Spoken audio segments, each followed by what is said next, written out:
Hello, my name is Ibas, and I want to tell you and share my knowledge about writing a good email.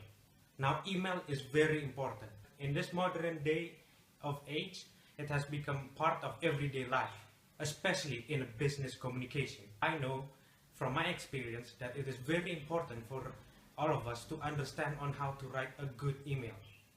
The first thing that you have to know is that your email address has to show a little bit information about yourself, like the company you're representing or your name, because the reader must know who's sending these messages. If they don't know, they won't bother to read it. Now, these are some bad examples that you mustn't follow.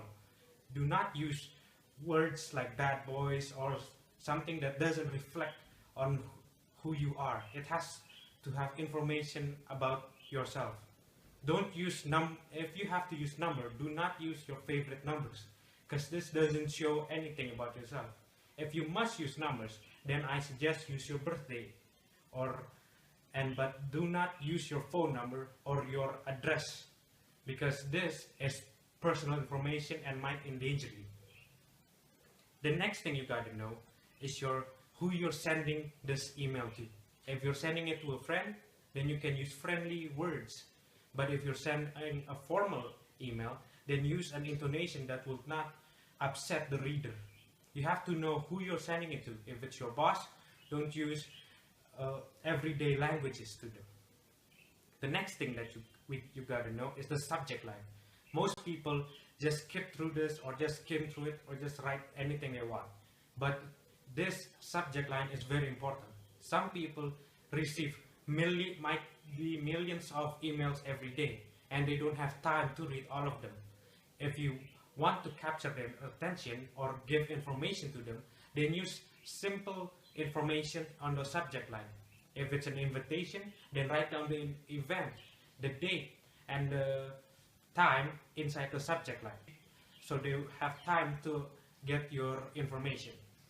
If you have a quick question, then just write it down inside the subject line so they can process it faster. But if you do have a long email that you got to send to the reader, then you make a short summary in one sentence that can pique their interest and make them have to read it. It has to have information on what you're asking them or what you're telling them. The next thing is that you gotta remember when writing an email, KISS, K-I-S-S. Keep it short and simple, but don't skip on identifying yourself in your email. Like, for example, your name or any information that you need. Do not skip through this, but keep it simple. But also remember to be polite. Say thank you and introduce yourself at the start. But keep it simple. Some people don't have the time to read all of it. The next thing is avoid attachment.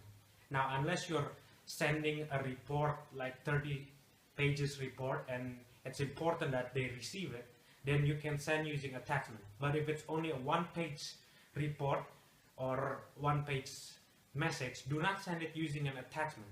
If it's short and simple, you can just send it through the email, because some people might look through your email through the phone, and some people might not have the time or the necessities to take and see your attachments. Too many attachments will make someone not be interested in reading your email.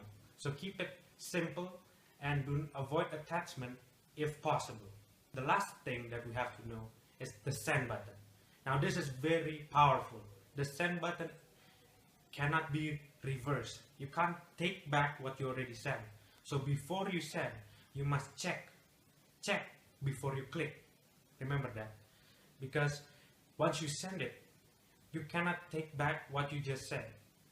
So remember, proofread it, check your tone, check the information if it's correct, check your spellings, everything, and recheck everything I've just said.